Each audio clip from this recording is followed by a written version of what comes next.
Hi friends, it's Adam Levine. Usually I'm in my nook, but today I'm at a friend's house and we're going to talk about carving tools. This is my kit. I know it's a little messy, but this is about 15 years of carving experience, not just on bonsai trees, but on tiki man and all kinds of nifty little kitschy stuff. So there might be a chainsaw involved later. And when I say 15 years, some of these tools are 15 years old. They've lasted a long time. We have everything from a flex shaft to long, which is the only way it should be, a long shaft. Die grinder. We have angle grinders, all kinds of brushes, and all kinds of bits. But we're not going to look at mine quite yet. We're going to look at a friend who just bought a kit from a bonsai, online bonsai store.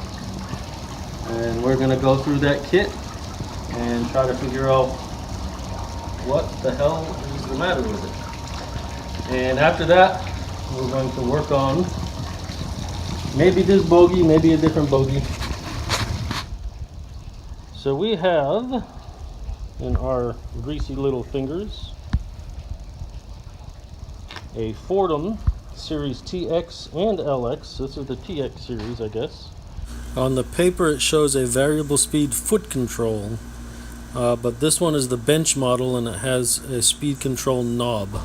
I prefer the hanging model. That's because I use that. It comes with extra motor brushes. This kit is supposed to be everything you need to use for the carving enthusiast, or whatever the word that was used, for bonsai. So we're going to go through some of these dealies. Fordham is a really good brand. It was the first. It's very stout, made out of all metal. The shafts are the weak part, but the shaft is the weak part in all of them. So it actually comes with a second shaft should you break the first one. That happened to me once with my wife. It was not pleasant. We have two different hand pieces. The hand piece is what you put the bits into. This one you tighten with a chuck, but it can only accept that big of a bit, which that looks like it's probably about a 1/4 inch. This one works on the collet system, which a collet has different size holes. So that would be the large, whatever size that is. I'm not really good at sizing. And then there's a medium and then a small. So you can use Dremel size bits all the way up to the die grinder size bits. It also comes with this, it's kind of neat, it's like an angle grinder attachment, which you have to utilize that, and then this piece here, and then this piece here that goes into it like so, and then that piece goes into it like so, and you tighten it all down.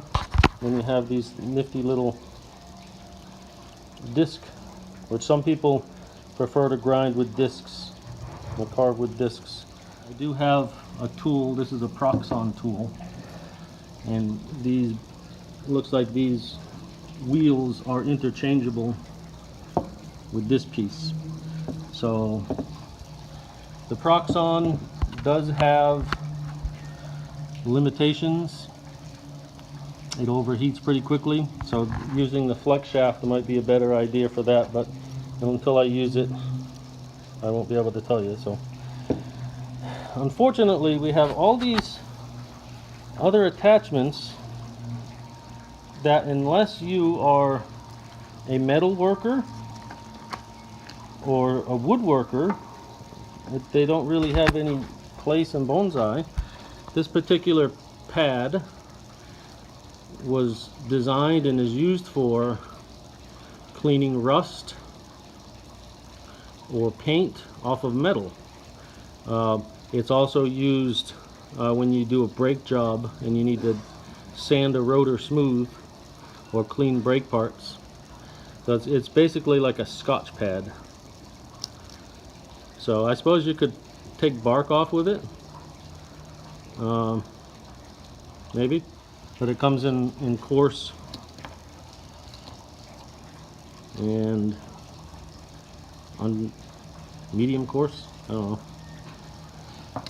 And then we have all these weird kind of polishing things. You know, like I said, these are polishing dealies, and you know, these are good if you're doing kind of swaths and you're trying to make a bench or something, and you're trying to carve a bowl or a spoon. But I don't know about bonsai. When you say carve, you're talking about like dried wood from Home Depot and stuff, rather than wood that is in a pot with soil attached to something alive, right? Yes, that's an interesting thing. Interesting question. Most carving implements that one buys in any carving store, they're really designed for carving kiln dried or aged wood that does not have a lot of moisture in it. So when you start, yeah, like that. The stuff on a chip brush, it's old dry, cracky stuff. So when you start carving on something that has sap in it or has a lot of water in it, it just clogs these things up. I mean, in moments. But the Fordham kit itself is a good one. Now the guy paid more than $600 for this thing from an online bonsai store. And I'm going to be truthful and honest. You could have bought the same kit with a little bit better equipment on Amazon or on eBay for $300.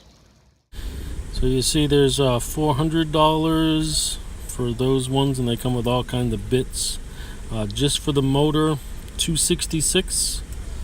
With the deluxe one over there is a little more. So in bonsai, and as with all things, buyer beware. This is all the stuff you can get from Fordham to use with this kit. But those would be interesting to have right there. That'd be applicable to bonsai, but they're not in the kit at all. They send these dealies here, which are for metal, plastic, and composites. Let's see, those might be interesting to use.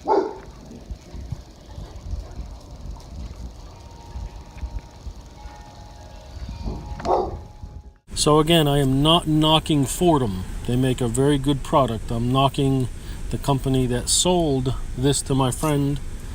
You know, that angle piece is good. This is for metal. This is for polishing. I think you put really, really fine sandpaper on that. I mean, you know, and this is for sanding dry wood.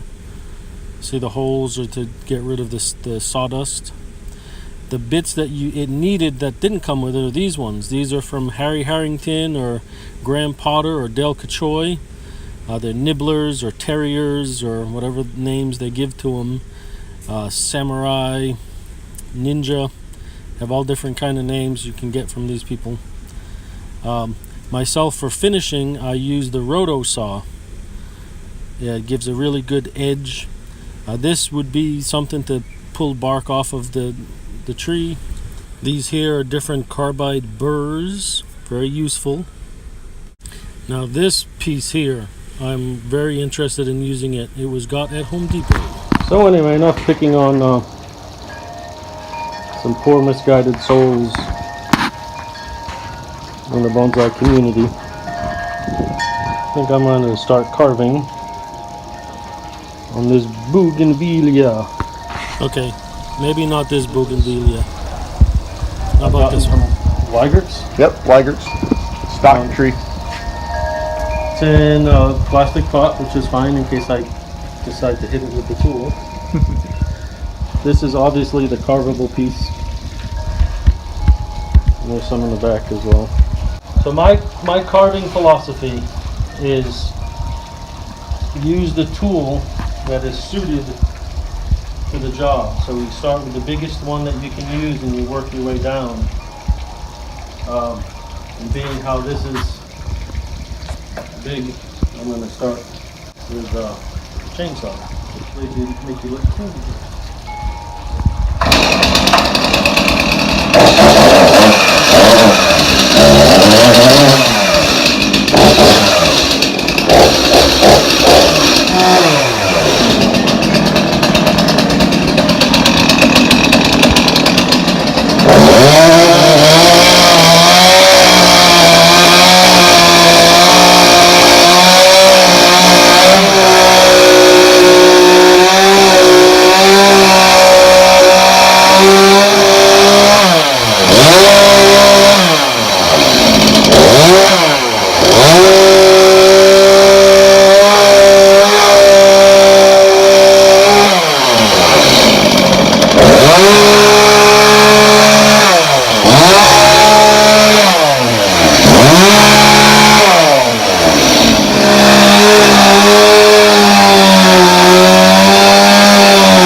That's how you hedge prune, motherfuckers.